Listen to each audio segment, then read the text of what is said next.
ये कहानी है एक मेहनती किसान की। बहुत समय पहले एक छोटे से गांव में रामू नाम का किसान रहता था। उसका घर मिट्टी का बना हुआ था और पास में थोड़ी सी जमीन थी। जमीन कम थी, लेकिन रामू के सपने बहुत बड़े थे। वो चाहता था कि उसकी मेहनत से उसके बच्चों का भविष्य उज्जवल हो और गांव में कभी कोई भूखा न रहे। रामू सुबह सूरज उगने से पहले ही खेत में पहुंच जाता। वो बैलों के साथ हल चलाता, बीज बोता और दिन रात पसीना बहाता। लेकिन किस्मत उसके साथ नहीं थी। कभी बारिश नहीं होती और खेत सूख जाते, तो कभी अचानक बाढ़ आ जाती और सारी फसल बह जाती। धीरे धीरे घर की हालत बिगड़ने लगी।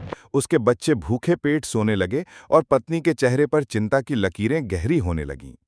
लेकिन रामू हार मानने वालों में से नहीं था। उसने तय किया कि चाहे हालात जैसे भी हों, वो अपने खेत को हरियाली से भरकर ही दम लेगा। उसने गांव के बुजुर्गों और शहर से आए कुछ विशेषज्ञों से खेती की नई तकनीकें सीखीं। उसने बारिश के पानी को बचाने के लिए खेत में एक तालाब बनाया। साथ ही रासायनिक दवाइयों की जगह जैविक खाद और गोबर की खाद का इस्तेमाल शुरू किया। धीरे धीरे उसके खेतों में हरियाली लौटने लगी, मिट्टी उपजाऊ हो गई, पौधे तेजी से बढ़ने लगे और फसलें लहलहा उठीं।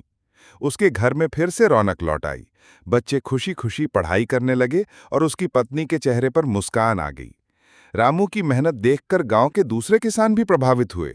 उन्होंने भी उसी की तरह तालाब बनाना और जैविक खेती करना शुरू किया। जल्द ही पूरा गांव हरियाली से भर गया और लोगों की जिंदगी बदल गई। अब रामू सिर्फ एक किसान नहीं रहा, बल्कि पूरे गांव के लिए प्रेरणा बन गया।